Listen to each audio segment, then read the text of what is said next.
Here's the snapback. Here's the kick. He's got the leg into it. If it is good, and it is! Austin Starr, a 49-yard field goal, and Indiana leads 27-24. Oh, it's an end around one to throw. Page looking at the quarterback, and it's a touchdown! Page finds Leno! Penix rolling out of the pocket to his strong hand. Delivers deep down the field. Caught, touchdown! Fried Fogel again.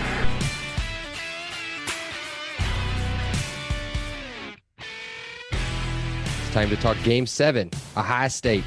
This is the LEO Podcast. I'm your host, Michael Bragg. You can find me on Twitter at Bragley, Braggley. I'm here with my co-host, Brandon. You can find him on Twitter at Brandon Dubich. That's Brandon spelled traditionally, Dubich, D-U-B-I-C-H. Also tagging along with us is producer Seth, who's constantly judging us in the background, and you can block him on Twitter. That's at Setah5, S-E-T-A-H 5. What's up, Brando? I'm excited. I know I was scared with Cincinnati.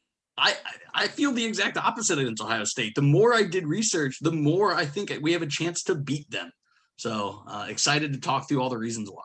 That makes one of us. So before we get into the game, guess what? Another podcast and another commit.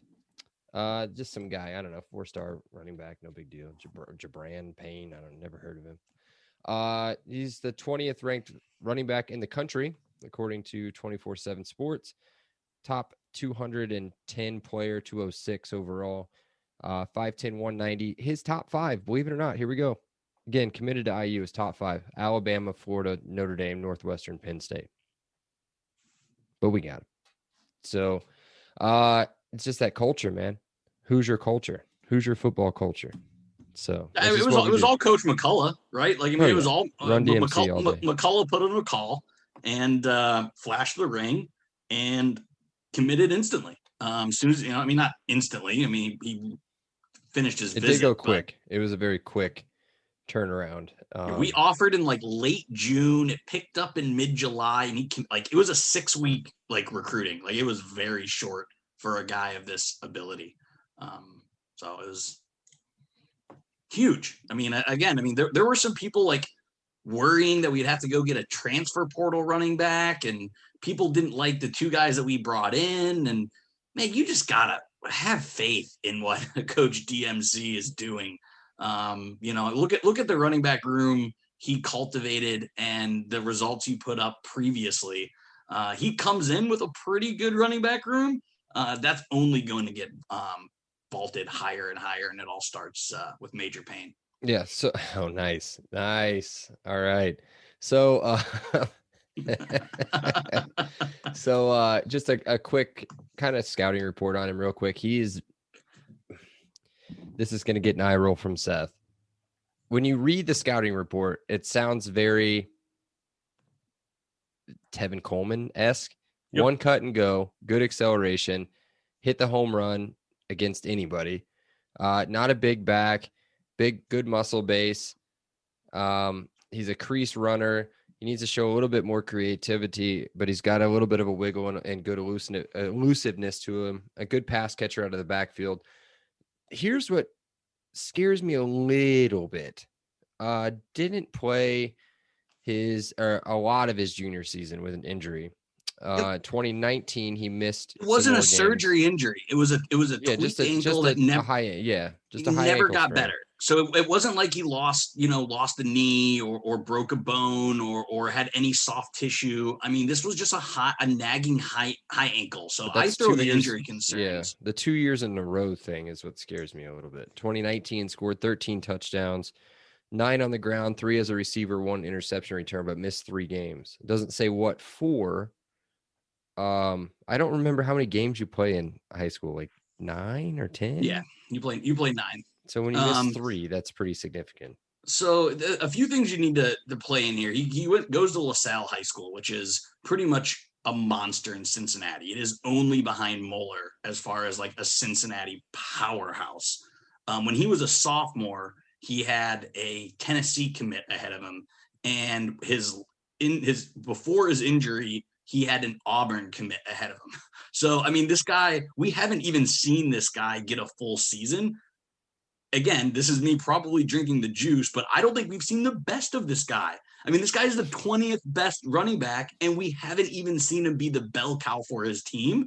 So that could also go the other way, right? He isn't as good as his ranking is. But I'm going to be glass half full here and say that he outperforms his ranking.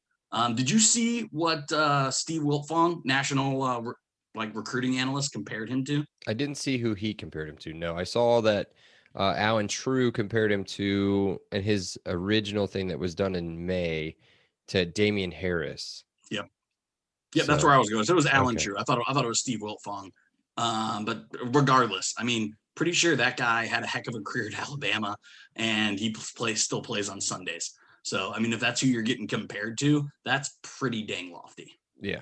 So I hope you just got to keep fingers crossed. It pans out the way it's supposed to. You know, early commits are what they are. All of these have been early commits. This has got to be the most commits we've had at this point, right? Ever. So we're at 14 already. We're not going to take a lot. Like, we don't lose that much this year. Like, we lose like single digit guys more than likely this year. You lose you lose all 3 wide receivers, projected starting wide receivers. Yeah, with DJ Matthews, Freifogel, and Cameron Buckley. I was thinking Miles Marshall. Isn't he a senior? No. He's got an extra year. It's that weird COVID thing. I mean, last year didn't count. I forgot about that. Yeah, we talked about that enough. So only DJ Matthews, Freifogel, and Buckley. But that's still 3 receivers. The point is, we're not going to sign too many more guys. Like, we'll sign maybe a handful more. Like, definitely another wide receiver, I'm assuming, based on what I'm seeing. Well, I think we signed 19 guys. So we only got 5 more, and we have 5 months till early signing day. So yeah. I mean, you're right. This is insane how many commitments, which I don't mind, because then we can just put the full court press on keeping the guys. You know, we're not trying to turn over rocks, trying to find players. We can just be in their ear constantly and keeping them, which is a good thing. Yeah, totally agree. I was just poking around on, how do you say his name? Is it Gibran? So yeah, the GI is pronounced J-A, so Gibran. So Gibran, okay. Yeah, I wanted to see, and I don't put too much stock into ESPN's part of recruiting on college football. They're not that great on it. I mean, really, if you're not a top 300 kid, they don't care. Which this guy is. Which he is, yeah. I was just poking around here. So this makes 4 top 300 people. They don't rank Amari Cooper as a 4-star. Omar, but you're close enough. I'll take Amari Cooper. Yeah. Omar Cooper. They probably ranked Amari Cooper as a 4-star. Yeah, you know, it's late. Brandon's fault. I'm like my fault. 2 Moonmen in right now. So let's move on. Let's get into the game. Talk about Ohio State. Game 7 of the season, October 23rd, Memorial Stadium in Bloomington, Indiana. Don't know when it's going to be. Brandon has an idea, but I don't know, man. You think game day? Depends how some of the other games go ahead of it. But yeah, I mean, it's absolutely game day if both teams are undefeated. Well, yeah, of course. Sadly, I don't think that's the case. I think we probably have 1 loss at this point. But hope not. We'll see. We'll see how we go. History lesson. Previous meeting. We don't have to talk about it too much. 42-35. Ohio State wins. Ohio State holds on, I guess you would say. Just really a blast of a second half. An awful first half, but an incredible comeback. Like last 7 minutes of the quarter.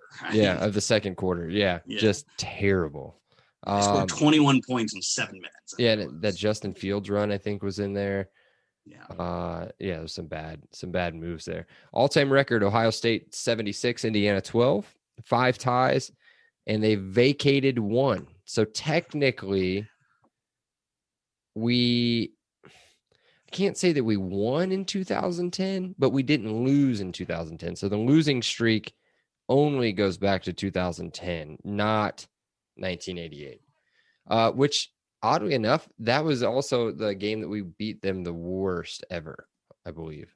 It's like 50 something to 7 or something like that. I don't know. Ryan Day is in his 3rd season as head coach, which if you head coach at Ohio State, it's really just, you're just a name and a face.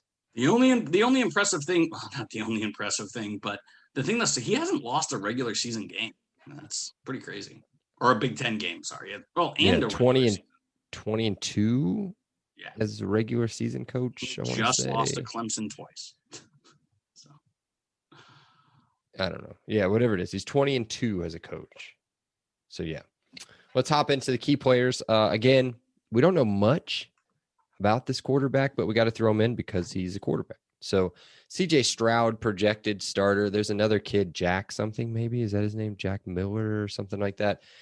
Both kids are not what we're used to at Ohio State in the last few years as far as quarterbacks go. This kid's pretty big. Not real big. 6'3", 6'4", somewhere in there. More of a pocket guy. Good arm, but very NFL inexperienced. caliber arm. Yeah, NFL caliber. Yeah. But very inexperienced, like 0 passes. They don't have a quarterback on the roster that will has play a pass. meaningful, that has a collegiate pass. I mean, that I know Ohio State practices are pretty top notch, but you can't simulate the real thing. And that's an issue. I mean, it's 100% an issue. We'll get into it more later. So I don't care how good, CJ Stroud is supposed to be. So was Joe Milton. I mean, there's busts, there's players ranked as high as Stroud was that don't pan out. So, So the only concern, I guess, so this is their 7th game as well. They do have a bye week. That's the sucky thing. That sucks. Before us. Yeah. They have 2 weeks to prepare, which blows. So, yeah, I would have said it was going to be a sandwich game where we're in between Maryland and then they're going to be looking at Penn State right after us. They will not be overlooking us. But with a bye week in front, that's not going to help. He will have quite the warm up at Minnesota and Oregon to start their season, and then Tulsa, Akron, and then they have 4. I mean, should be walkover games. Tulsa, Akron, at Rutgers, and Maryland. 3 of 4 at home. And then the bye week, and then right into the trip to Bloomington. So that's if he doesn't have experience coming in, he's going to have some by then, which is a little bit of the scary part. So we'll see. The next 3 guys that we'll talk about, everybody will know who they are.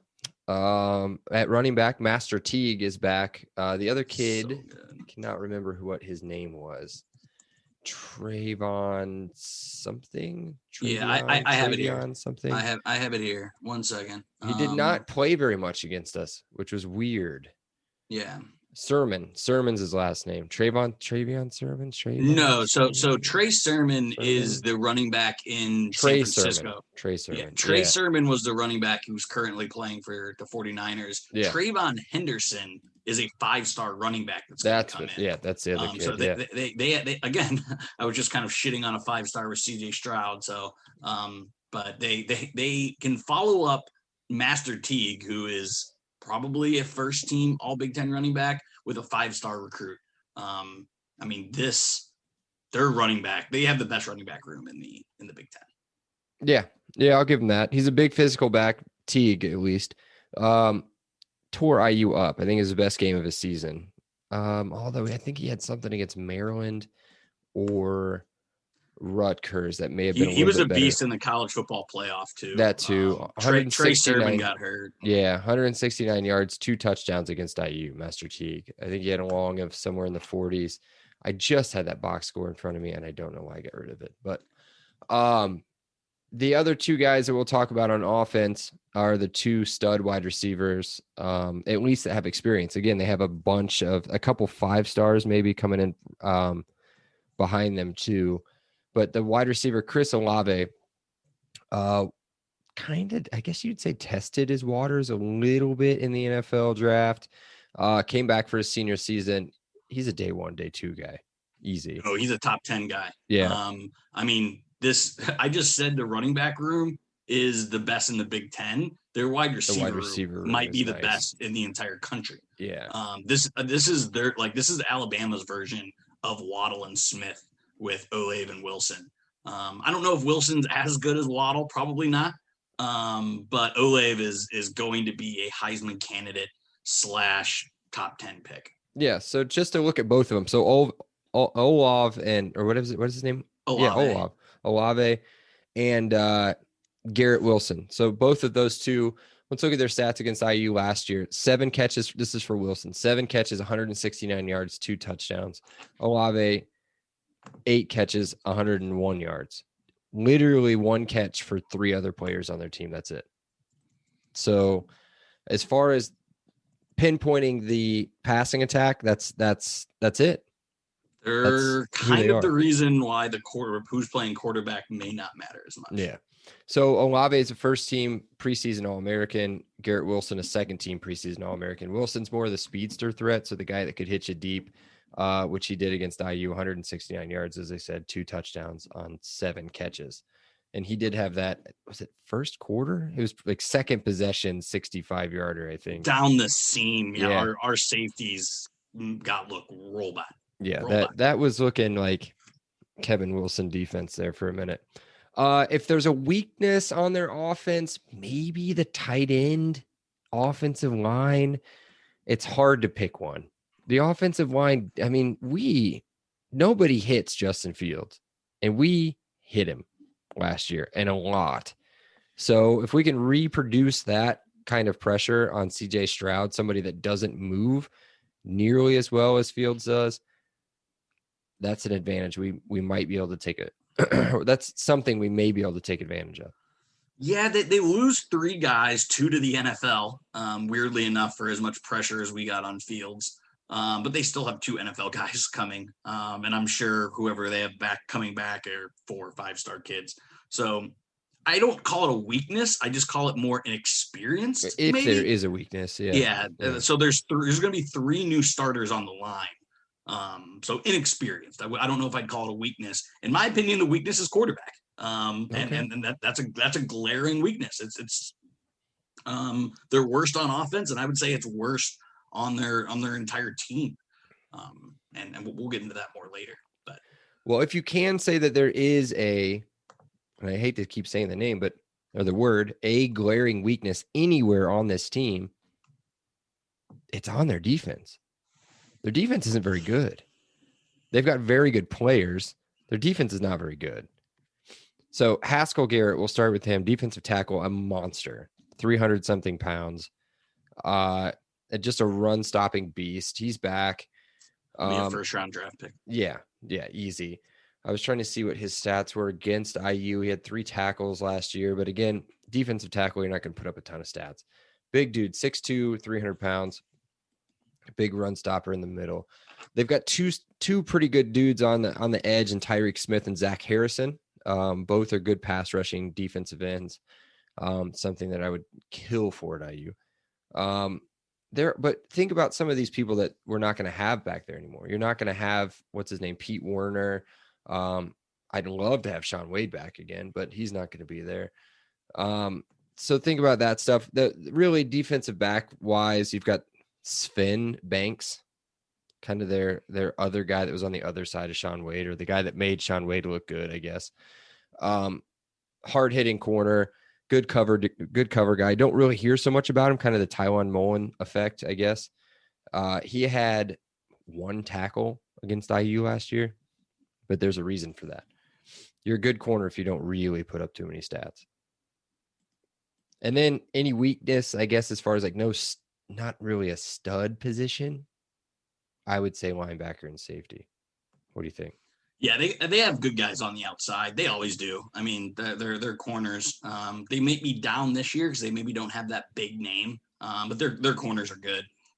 Yeah, for me, I think their linebackers are pretty good. They returned both of them, and they're experienced. Again, they don't have that NFL caliber. But it's their safeties. You're right.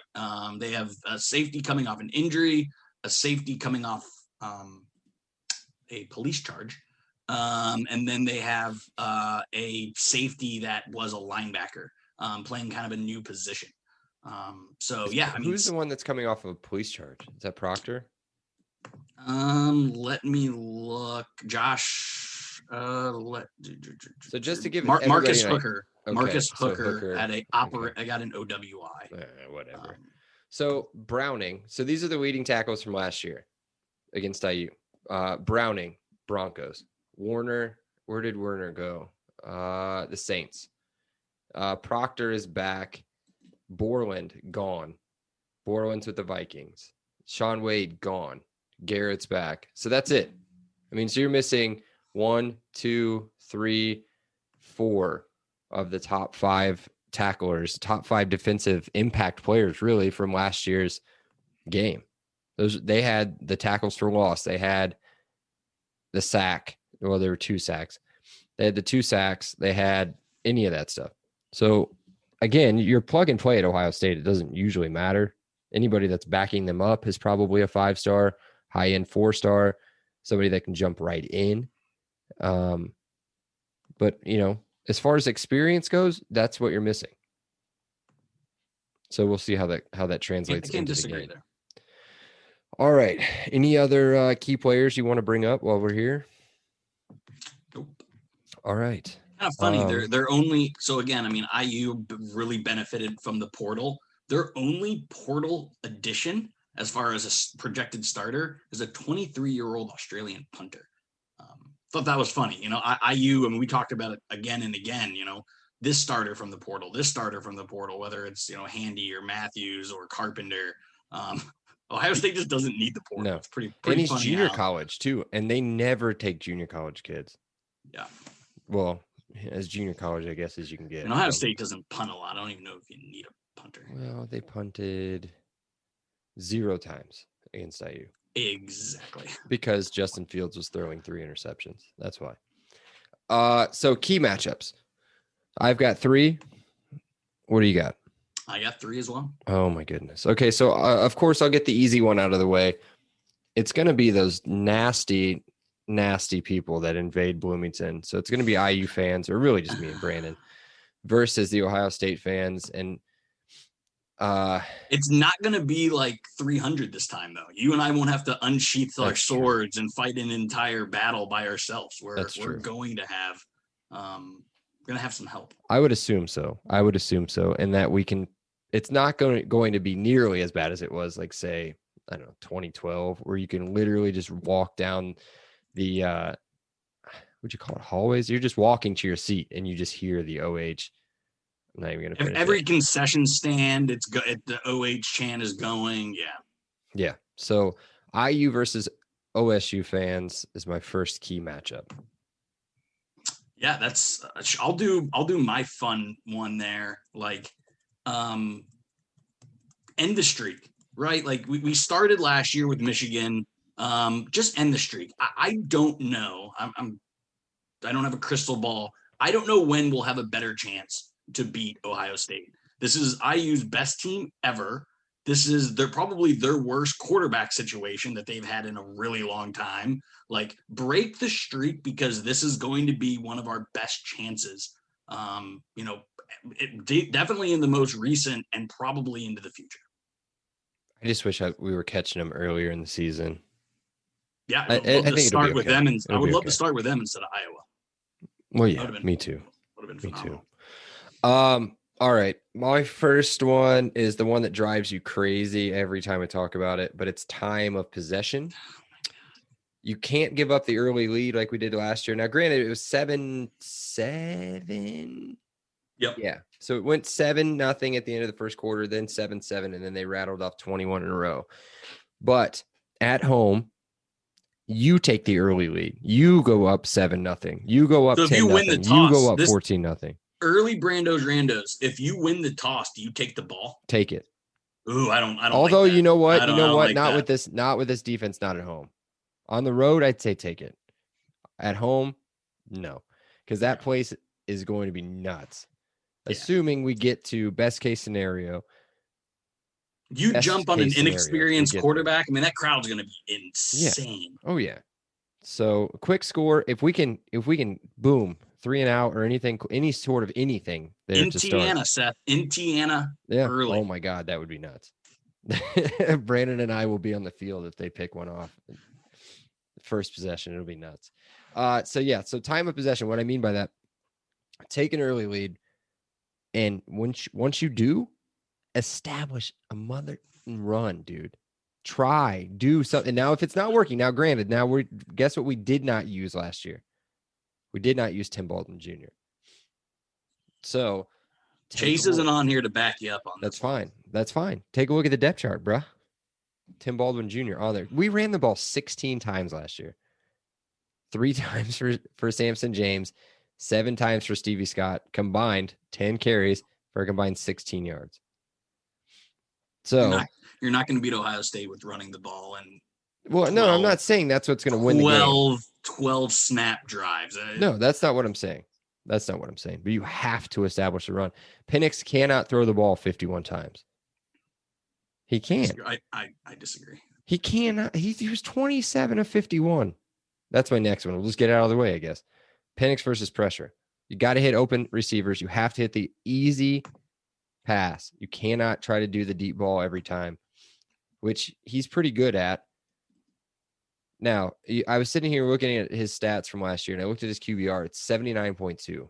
But if you look at yards, touchdowns, interceptions, 491, 5 touchdowns, 1 interception. But almost 50% passing against Ohio State, you're not going to win the game. You have to be consistent. So if he throws the ball here, I'll say it right now. He throws the ball 45 times. 35 times. We win the game. He's throwing the ball more than 35. No, we win the game. 35 times we win the game. That's it.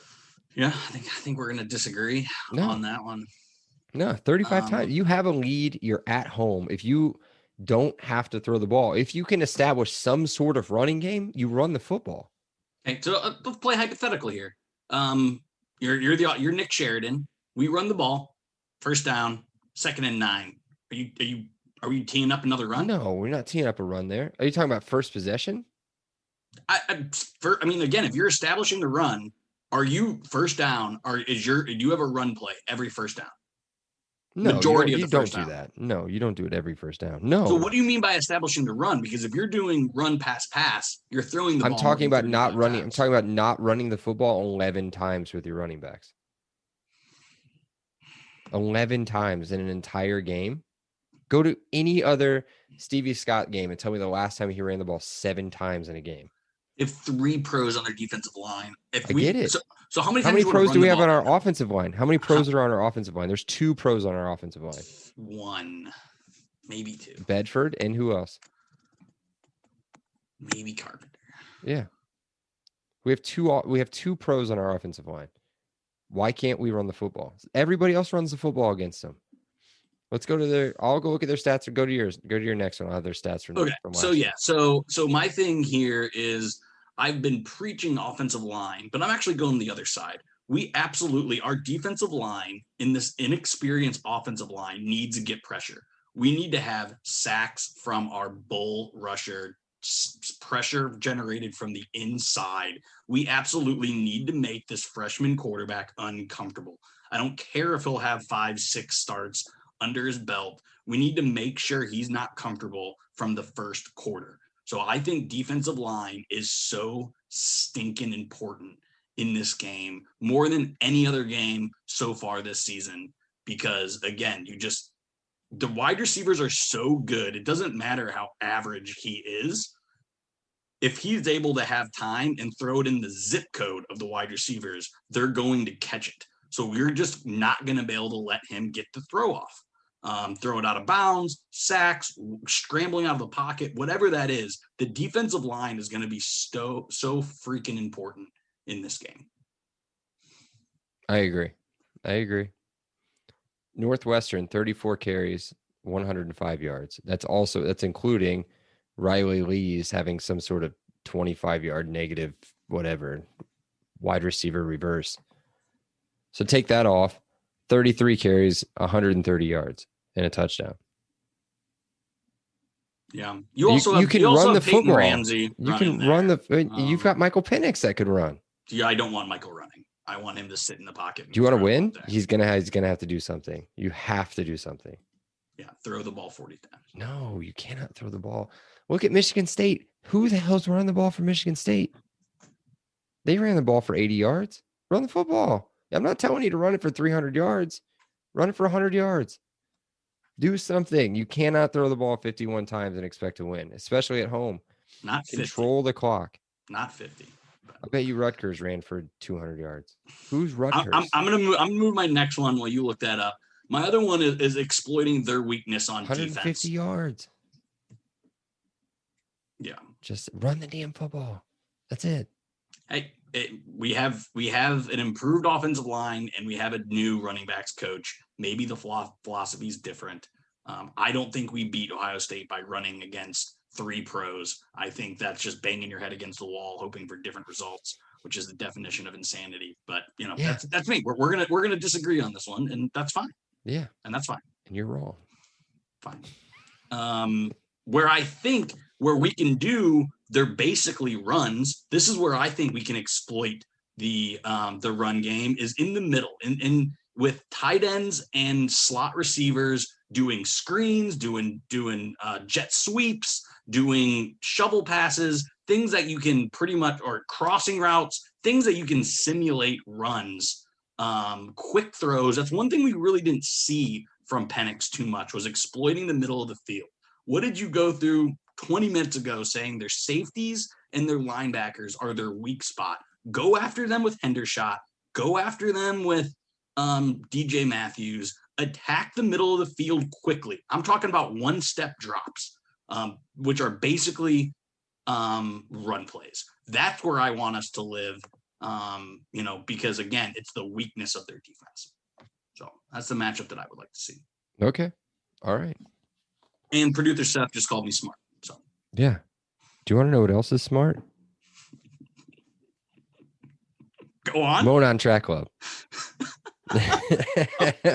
It's just, the that celebration. is just professional. Oh, that the is just transition celebration from Seth is insane. He's running around his room and just took his shirt off. Oh my God. Insane. Oh, that's your best one ever. I mean, let's see if we can knock out this now. Here, the pressure is on. I have to The read pressure's it. on. I have to read it. You have to read it and you have to knock this out. With that with that professional transition, I believe in you. It doesn't matter. Nobody's going to listen anyway. They're just hitting skip like 30 seconds on their phone. Monon Track Club is Indiana's running brand, built on a deep love for the sport and the Hoosier State. They craft products, tell stories, and create experiences that aim to celebrate, support, and add to Indiana's running culture. I'll do the whole thing. Do you like running? No, me neither. But do you like sick hoodies and t-shirts and hats? And now some badass, what do you call these? Tank tops? Yeah. With a little tie-dye deal, whatever it is. I don't know what's going on. Garrett is putting out the hot fire right now. So check it out. Wait, he's not putting it out, but he's like providing you guys with the hot fire. Cool. Check it out. Check it out. No cap. MononTrackClub.com. You can find it in the show notes. You can also find a 10% off coupon code. It's LEO10. That's LEO10, LEO, and the numbers 10. So LEO are the letters, numbers 10. Put that in. That'll get you 10% off your purchase. Now, on to Brando's Randos. This ought to be good. We can start fighting again. Let's go.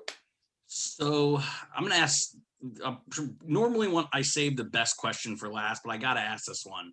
And it kind of goes to one of my first key matchups. Would you trade a win against Ohio State for road losses against Penn State and Michigan?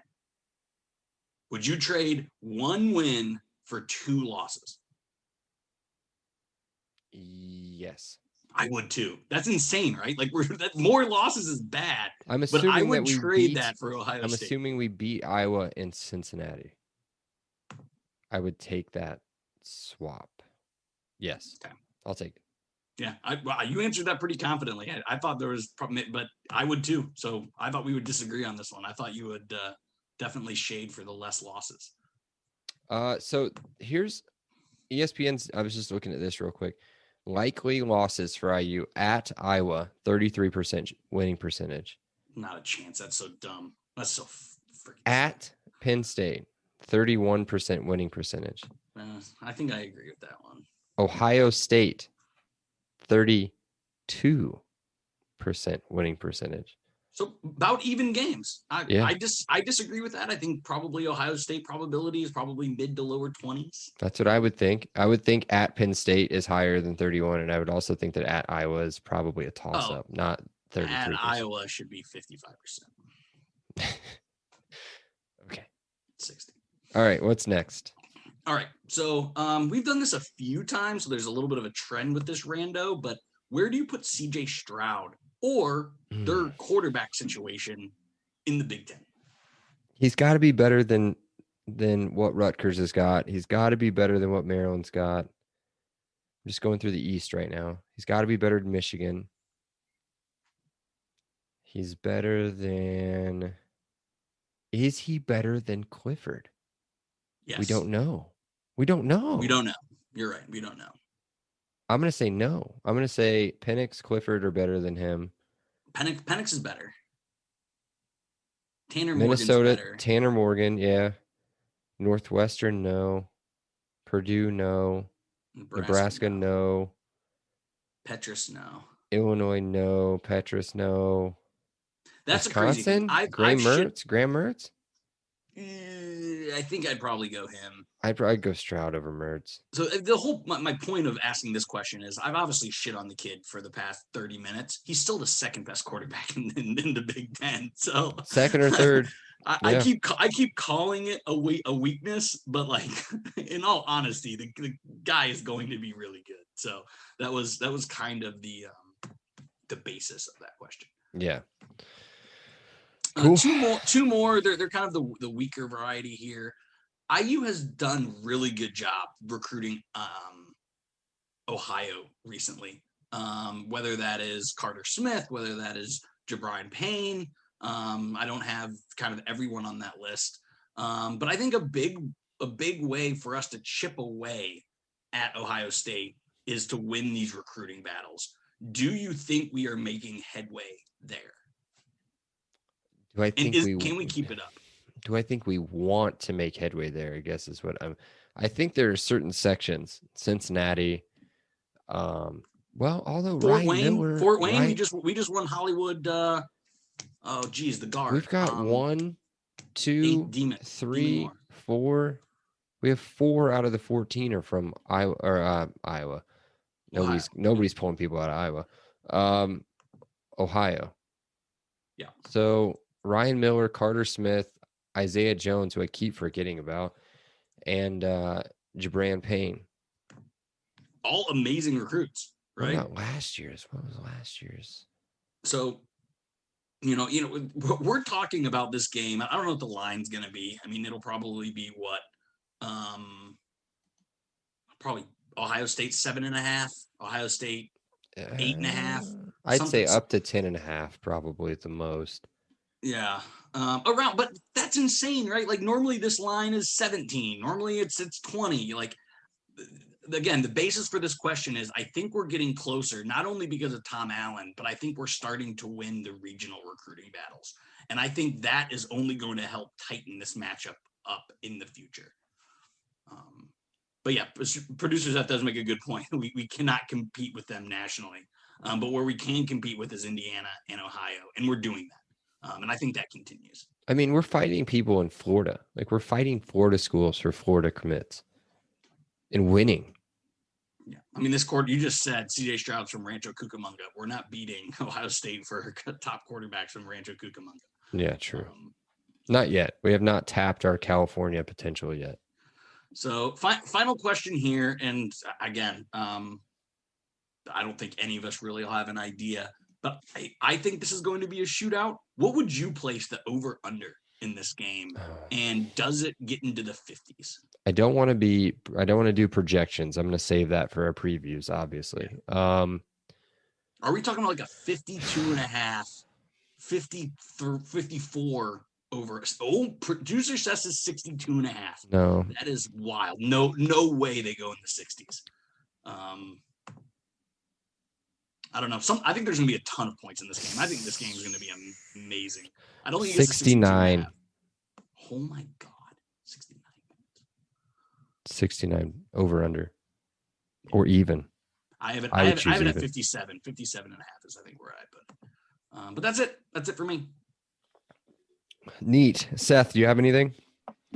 Yeah, let me dip into producer Seth's podcast sack here. All right.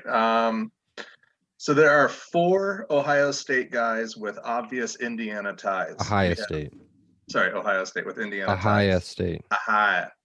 DeJuan Jones out of Ben Davis Jr., Josh Fryer, redshirt freshman out of Beech Grove, Craig Young, redshirt sophomore out of Fort Wayne, and then let's loop in Marvin Harrison Jr., freshman receiver. Indiana ties. Yeah. Which of those, all of those are kind of position needs too, with several years left to go. Which of those 4 would you rather have in Crimson and Cream?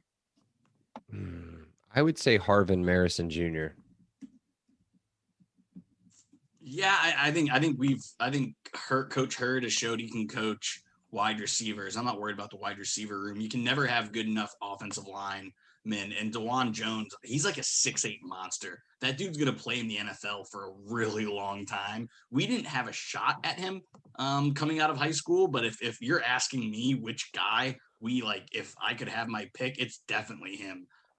He's a road grader, NFL talent. So it's gonna be him if I had to make a Yeah. So Harvin Marison's kid, 6'3", 190. They're comparing him to Kenny Galladay. That gives you an idea. So nothing like insane about him. He's just I don't know how to say it. You know? Yeah, he's just a nice wide receiver in the NFL that's playing college football. So they're, I don't know, high level player for top 15 college program. That's what sticks out to me. I would take him. Because we're going to need him next year. So, okay. What's your other sack? You got another one? Yeah, going back in the sack It's here. deep in the sack. There's always They got 2 two sacks. out. I don't know about you, Brad. Yeah, 2 sacks? You have 2 sacks? No, two questions. 2 things in the sack. I promised not to mention being wrong about Joe Strickland, so I won't count on that one. All right, here we go. You guys already touched base on this a little bit. Bet your firstborn on Ohio State going 12-0. Don't worry about postseason stuff. Or IU beating Ohio State. You have to bet on one of those 2, and it's your firstborn. Okay. My firstborn. Oh, I love my firstborn. And I'm about to have my firstborn. Hold on. 48 hours. That's why I thought it was timely here. Okay, Yes. Here's their schedule, Brandon. Here's their schedule. At Minnesota to start. They have Night a game. cakewalk schedule. Night bro. game. They have a Not really. At Minnesota. Win. Absolutely. I've looked at their schedule. Oregon at home. Win. West Coast team going east. Okay. Tough, sneaky tough Tulsa team coming in. Keep going. Okay. Akron, that's a W. At Rutgers, that's a W. Maryland there, that's a W. Now they've got Indiana and Bloomington. Toughie. That's it. Penn State's at home. They're Penn going State's at 12-0. home. Yeah, that Penn State game is the only one. What are they predicting? What are they previewing Oregon as? Oregon football. Are they even ranked in preseason? Let's They're read the college they're football news real 25th. quick. They're 25th. Their 2 hardest games are at home, honestly. With IU being the 3rd hardest game. They're putting Oregon's win total at 10. Yeah, but the Pac-12 sucks. Well, I mean, Washington and Utah look like their toughest games. Listen to what you just said. Washington, man, they're tough. They were a college football playoff team like 2 years ago. I don't Yeah, know. Seth, to answer your question, it's Ohio State going. Yeah, I 12-0. would say Ohio State, I guess, if I had to bet him. That's a good question. I 'cause bet my again, second. Can I bet my unborn second? Well, I guess they're both unborn. Mazel tov, Brando. Yeah. Yeah, whatever. All right. So next week we will get into game number 8, which is at Maryland. We take on the Terps out in is it College Park? It's another College Park. So yeah, College Park, Maryland. So be sure to check us out on Facebook and Twitter. It's facebook.com/podcastleo. And on Twitter, it's @podcastleo. Also follow, download, rate, review, unrate, unreview, unfollow, follow back, whatever, all that stuff. So either way, we love you. And we will talk to you next week. Elio. Elio. Elio. Elio. Awesome day. Elio. Thank you so much, Rick. I appreciate that. Elio. All right, great. Elio. Appreciate you guys. Elio. You're welcome, Dave. Have a great day. Elio. Have a great day, Elio. Appreciate you being here with us. Have an awesome day. And Elio. Oh, thank you so much, Elio. Well, thanks so much, Elio. Hey, thanks so much, Mike. Appreciate that. Elio. Appreciate you guys, man. Have an awesome day. Elio. Awesome. Elio. Elio.